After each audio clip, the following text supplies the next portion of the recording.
이제 겨우 결혼 생활 1년 하고도 몇 달 보내고 이런 사연을 적고 있으니 한편으로는 이게 제 얼굴에 침뱉기를 하고 있는 게 아닌가 하는 생각이 들기도 하네요.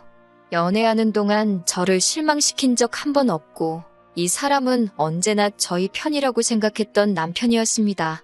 연애하던 시절에 따지고 보면 제가 잘못한 사소한 사건들에도 발벗고 나서주면서 저를 위해 목소리를 내주던 사람이었거든요. 그런데 정작 자기 가족들이 얽힌 일에는 소극적이고 중요할 때는 남의 편을 들어서 남편이라는 말이 괜히 있는 말이 아니라는 게 느껴질 정도로 정말 남이구나 하는 생각이 들 만큼 저를 서운하게 만들더라고요. 어떻게 보면 결혼하면서 저도 남편의 가족의 일원이 된 거나 마찬가지인데 같이 함께한 시간이 짧아서 그런지 제가 아무리 노력해도 저는 남의 집 사람이구나 하는 느낌이 들 때가 하루 이틀이 아니었습니다. 무조건 제 편을 들어주는 것도 바라지 않았어요.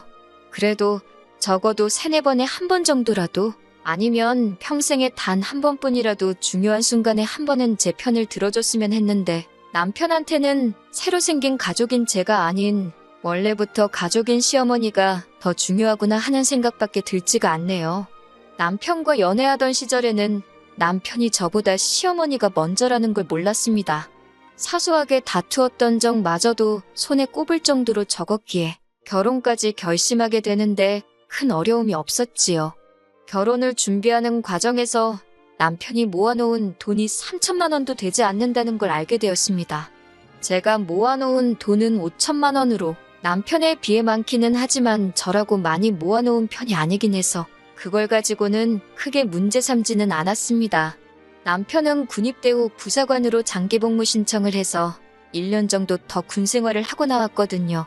덕분에 대학 졸업도 늦어지고 취직도 조금 늦은 편이었어요. 그런 부분을 감안하면 3천만 원도 어떻게 보면 잘 모았다고 볼 수도 있기에 그걸 딱히 문제 삼으려고 하지는 않았습니다.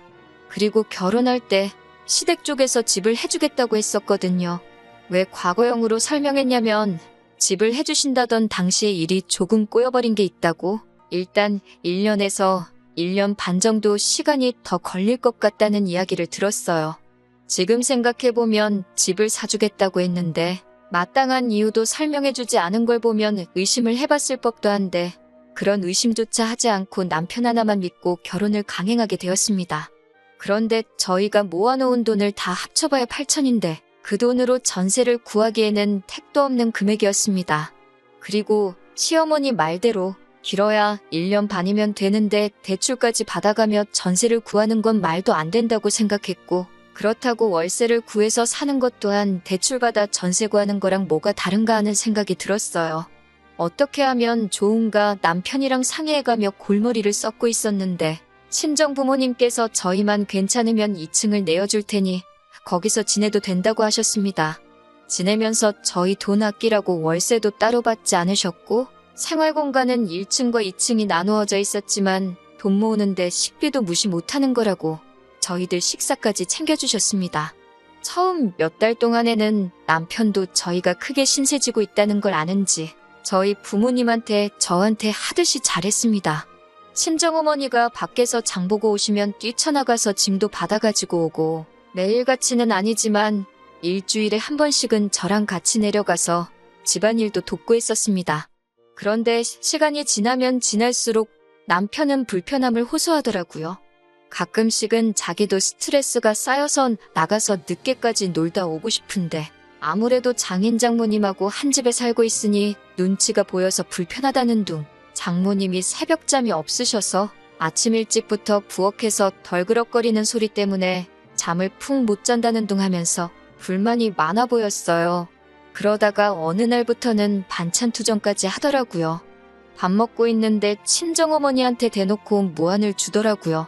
저녁 식사에 반찬이 마음에 안 들면 사위사랑은 장모라던데 장모님 사위에 대한 사랑이 많이 식으신 것 같다며 능글맞게 농담하듯이 말장난을 한 적도 있었고 언젠가 한 번은 젓가락으로 밥풀 몇 개만 깨작깨작 하더니 입맛이 없다고 친정부모님 자리에 앉아 계시는데도 자리에서 일어나서 2층으로 올라간 적도 있었습니다. 이해심 많은 줄 알았던 사람이 저러고 있으니 더 배신감이 느껴질 정도였어요. 생활비 한 푼 안 내고 친정집에서 얹혀 살고 있으면서 어디 좋은데 외식이라도 한번 모시고 가지는 못할 망정. 애도 아니고 반찬 투정을 하고 있으니 저도 화가 머리끝까지 나더라고요. 더군다나 시댁에서 약속했던 대로 신혼집을 처음부터 해줬다면 이런 일은 있지도 않았을 텐데 친정부모님께서 희생하고도 저런 대우를 받으니 정말 열이 받았어요. 친정부모님께서 생각보다 처가살이하는 게 길어지고 하니 심적으로 부담감도 느껴지고 스트레스 받아서 그러는 거 아니겠냐고 당신들은 괜찮으니 이해해주라고 저를 말리셨어요. 그래서 남편을 닥달해 시부모님이 집을 언제 해주실 건지 알아보라고 했는데 해주실 때 되면 해주시겠지 하면서 질문하는 것조차 피하길래 제가 직접 전화를 걸었습니다. 시어머니 입에서 되돌아온 대답은 지금 사정이 조금 안 좋다는 말뿐이었고 당신들이 뱉은 말은 지키겠다고 보채지 말라고 하면서 대답을 피했습니다. 그런데 점점 남편이 사소한 불만 같은 것도 더 이상 견디지 못하고 저렇게 하루하루 대놓고 티를 내고 다니니까 그냥 두면 오히려 저도 남편도 그리고 친정부모님한테도 좋을 게 하나도 없겠다는 생각이 들었습니다. 그래도 친정에서 1년 가까이 지내면서 생활비 하나 안 보태고 식비마저도 들지 않았으니 월급을 거의 고스란히 저금을 할 수 있었습니다. 결혼 전에 모아둔 자금과 결혼 후 친정살이 하면서 모아놓은 돈을 보니 어느덧 1억 6천이라는 목돈이 되어 있었어요. 당장 기약 없이 시부모님이 해준다는 집을 기다리고 있다가는 남편과 제 사이가 틀어지는 것도 모자라 저랑 친정부모님도 어색해지겠다는 생각이 들어서 일단 나중에 가서 생각하자는 마음으로 새로 살 집을 찾아다니기 시작했어요. 남편도 분가가 하고 싶었던 건지 아니면 자기 부모님이 해준다는 집이 언제가 될지 확신이 없었던 건지 쌍수를 들고 환영을 하더라고요. 그러다가 친정집 근처에 새로 지어진 신축 빌라를 하나 소개받게 되었습니다. 내부도 요즘 신축 아파트처럼 세련되고 깔끔하니 잘 해놨고 1층에는 주차 공간도 잘 되어 있고 위치도 적당해서 아주 마음에 들더라고요. 그래도 혹시나 하는 마음에 전세로 집을 구했습니다. 갑자기 시부모님 사정이 좋아져서 약속을 지킬 수도 있다는 기대가 있었거든요. 그런데 아무리 빌라라고 해도 신축인데다가 위치도 좋다 보니 전세금을 무시할 수 없겠더라고요. 저희가 모은 돈에서 한참 모자랐는데 그냥 대출을 받았습니다. 친정 부모님께서 이자 없이 보태주신다고 하셨는데 더 신세지고 싶지도 않았고 여러모로 안 받는 게 좋겠다는 생각이 들었어요. 저희 이 사날이 정해지고 친정에서 나갈 때가 되니까 남편도 정신을 차린 건지 그때부터 친정 부모님한테 처음 결혼했을 때처럼 잘 하더라고요. 이제 와서 다시 잘하면 뭐하나요? 이미 저는 실망할 대로 실망을 한 상태였으니 말입니다. 드디어 대망의 이삿날이 되었습니다. 굳이 오지 않으셔도 된다고 했는데 니들이 뭘 알겠냐면서 당신이 있어야 한다고 하면서 시어머니가 직접 오셨습니다. 가전이며 가구며 다 그날 들어오게 일정을 짜놓았고 어느 정도 위치도 미리 다 정해놓았었어요. 기사님들이 하나둘씩 도착하고 가전하고 가구들이 들어오기 시작하는데 어머님이 껴들어서는 이건 여기다 놔라, 저건 저기다 놔라 하면서 혼선을 주더라고요. 기사님들은 저한테 위치 안내받고 일하고 있으면 꼭 오셔서 이건 이렇게 놓으면 어쩐다 저쩐다 하시면서 마음대로 어머님이 원하는 위치대로 집을 새로 꾸미기 시작하셨습니다. 제가 여기다 놓으려고 미리 다 생각해 놓은 거다 하면 어른 말을 들으라고 하면서 고집을 부리셨어요. 살아보니 더 편한 걸 알고 있어서 알려주는 거고 어차피 조금만 지나면 당신이 집을 해줄 건데 잠깐만 살 집에 가구가 어디에 붙어있던 간에 편하게 사는 게 최고 아니겠냐고 또 공수표를 날리더라고요. 당장 형편이 안 돼서 집 못 해주시는 거 이제는 다 아는데도 집 해줄 테니까 그놈의 허세는 왜 이렇게 부리시는지. 가구들도 거의 다 들어오고 가장 마지막에 침대가 들어오게 되었습니다. 시어머니가 집을 결국 안 해주시면 한참을 지내야 할 집이었기 때문에 가전가구들 모두 임시로 쓸 것들이 아니라 오래 쓸 수 있는 좋은 것들로 구매를 했어요. 그 중에 가장 신경 쓴 게 침대였습니다. 따지고 보면 하루에 가장 긴 시간을 침대에서 보내야 하잖아요. 잠은 좋은 데서 자야지 다음날 피로도 풀리고 하루가 잘 돌아간다는 말에 침대는 미국 수입 침대로 조금 무리하다 싶을 정도로 투자를 했거든요. 그런데 침대가 들어오고 나서 시어머니가 매트리스에 한번 누워보더니 눈빛이 곧바로 먹잇감을 노리는 살쾡이 눈으로 변하시대요. 신축 빌라이긴 하지만 평수가 넓지는 않아서 침대가 들어오니까 방이 꽉 차더라고요. 국내 브랜드 라지킹 사이즈보다 한 단계 더 크다는 칼킹 사이즈였으니 정말 침대 하나 들어가니 안방에 다른 가구가 들어갈 자리가 나오지 않았어요. 어차피 잠만 잘 곳인데 다른 가구 들어갈 필요도 없고 한동안은 아이 계획도 없기 때문에 남은 방 2개 있는 걸 서재와 옷방으로 꾸며놓았거든요. 그래서 방이 조금 좁아져도 상관이 없던 상황이었어요. 그런데 살쾡이 눈으로 변한 어머님이 안방에 커다란 침대가 들어차 있으니까 집에 비해서 너무 크다고 꼬투리를 잡으시더군요. 답답해 보이고 따지고 보면 저희도 이제 처음 독립하는 거니 신혼이나 마찬가지인데 침대에 빈 공간이 많아서 정이나 붙겠냐고 하면서 말이죠. 그러면서 이 침대는 시어머니가 당신이 쓰던 침대를 저희한테 보내줄 테니 이 커다란 침대는 어머님이 대신 보관해주고 계시다가 어머님이 저희 신혼집 사주면 그때 큰 집 안방에다가 집어넣으라는 겁니다. 어머님 댁에 있는 침대 언제 구매하신 건지는 모르지만 못해도 20년은 쓰셨을 거예요. 자세히 들여다본 적은 없지만 나무로 된 프레임에 찍힌 자국 여기저기 나 있고 프레임에 딸린 서랍장은 부서져서 나오지도 않는다고 들었거든요. 저희가 큰돈 들여 구매한 침대는 당신이 가져가고 그 오래된 침대를 준다는데 마치 저희를 위해서 선심 써주는 것 마냥 이야기하길래 어이가 없었습니다. 그래서 생각하는 척도 안 하고 싫은데요? 하고 대답했습니다. 어머님이 제가 그렇게 나올 거라고는 예상을 못했는지 조금 당황해 하시면서 아니 바꾸자는 게 아니고 내가 맡아주려고 하는 거다 하면서 열심히 설명을 하시더라고요. 어차피 잠만 자는 방이고 안방 문 열어놓고 지낼 것도 아닌데 딱히 상관없다고 저희가 잘 쓰고 있다가 어머님이 집 사주시면 그때 그대로 가져가도 문제없다고 했어요. 정말 최고급 침대이기 때문에 수명도 길어서 맡아주실 필요도 없고 쓰면 쓸수록 오히려 저희 몸에 딱 맞아가는 침대라서 하루라도 저희가 쓰는 게 더 좋은 거라고 말씀드렸네요. 그리고 기사님한테 감사하다 하고 후다닥 보내버리니 어떻게 가져갈 방법이 사라졌으니 어머님도 더 말을 안 하시길래 알아듣고 포기하셨다고 생각했습니다. 그런데 다음날 퇴근하고 돌아왔더니 저보다 매일 퇴근이 조금씩 늦는 남편이 집에 와 있고 하루밖에 안 누워본 새 침대는 온데간데 없고 어머님이 쓰던 오래된 침대가 안방에 들어가 있더군요. 기어이 저희 침대를 어머님이 쓰시던 개떡 같은 침대랑 바꿔버린 거예요. 남편한테 이게 뭐 하는 짓이냐고 했더니 암만 생각해봐도 어머니 말씀이 맞는 것 같다고. 그리고 어머니가 이렇게 오래된 침대를 쓰시는데 우리가 어떻게 더 좋은 침대를 쓸 수가 있냐는 거예요. 그러니까 우리가 효도 선물로 침대 하나 사드린 셈 치자고 하는 겁니다. 시부모님 침대 하나 새로 장만해 드릴 수도 있죠. 오래된 침대 쓰고 계신다니 남편 말도 아주 틀린 말은 아니었습니다. 그런데 그 말이 저한테는 너무 어이없게 들리더군요. 저희 친정부모님도 오래된 침대 쓰십니다. 심지어 침대 지탱해주는 판이 오래돼서 사가 부스러졌습니다.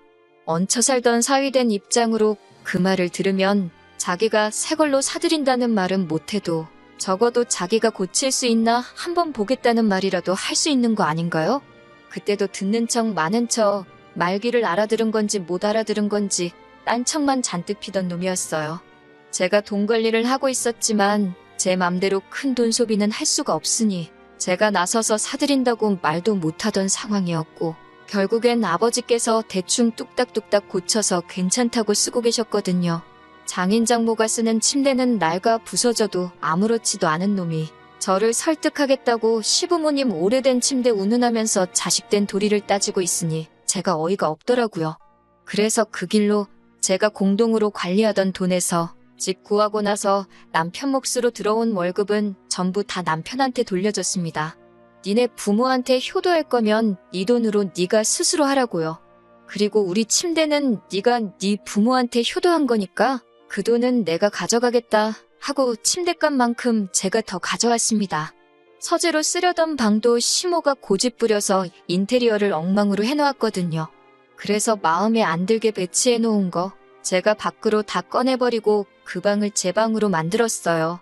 침대도 같은 회사에서 나온 1인용 침대로 구매해서 방 안에 들여놓았고 남편한테는 니네 엄마가 준 개떡 같은 침대는 너 혼자 쓰라고 나는 내 침대에서 나 혼자 자겠다고 했어요. 제 침대를 사고 남은 돈은 친정부모님 침대 새 걸로 바꿔드렸습니다. 좋을 것 하나 없는 새 집에서의 생활이 시작되었습니다.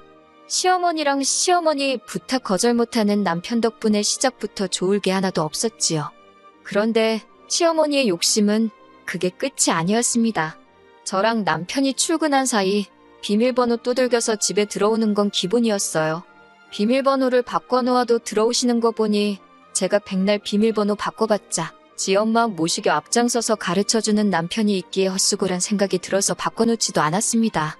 아무도 없는 빈집에서 뭐 딱히 하시는 건 아닌 것 같았는데 냉장고에 제가 사놓은 간식 같은 걸 몰래 빼드시는 거였어요.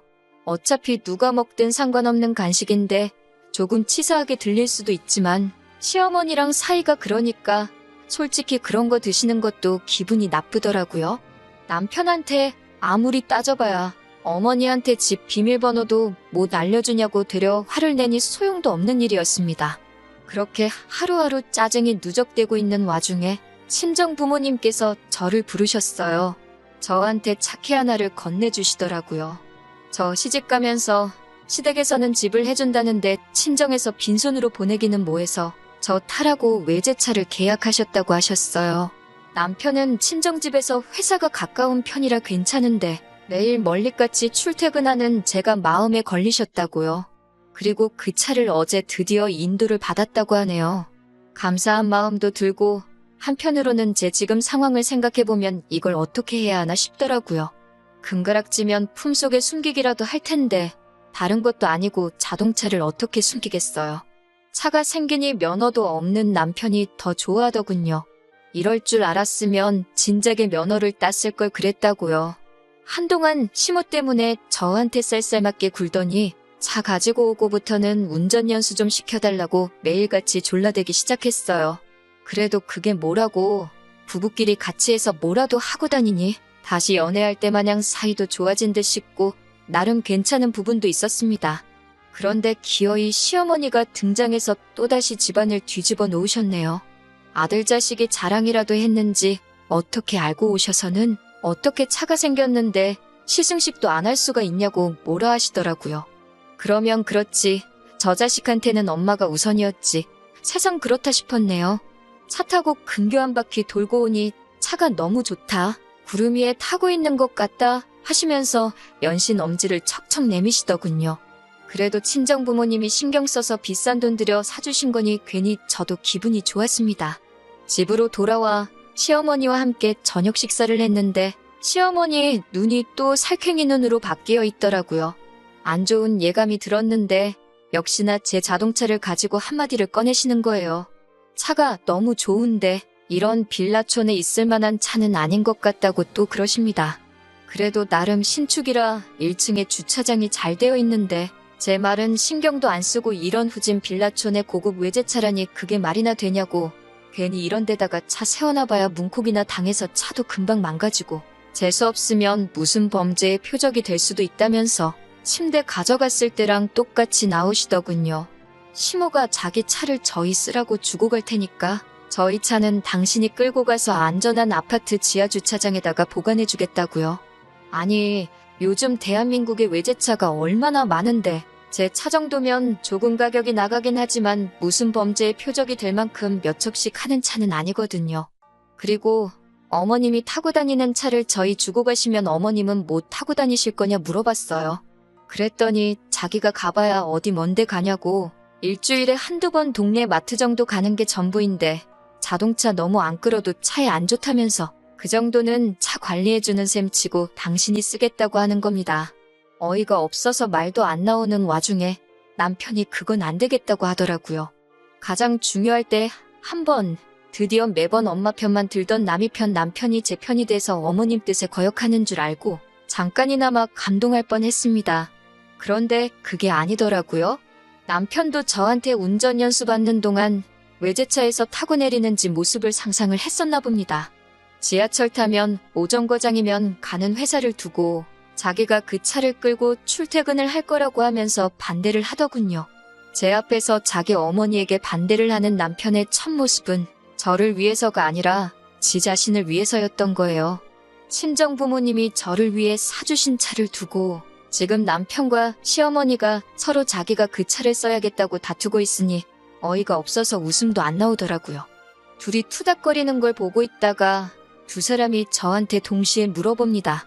차를 어떻게 할 거냐고요? 차 주인은 생각도 없는데 두 사람이 동시에 그 차를 누가 쓰는 게 옳은 거냐 물어보고 있으니 그 장면도 아주 진풍경이더군요. 떡 줄 사람은 생각도 않는데 김칫국들을 저렇게 사발째 들이마시고 있으니 답도 안 나왔습니다.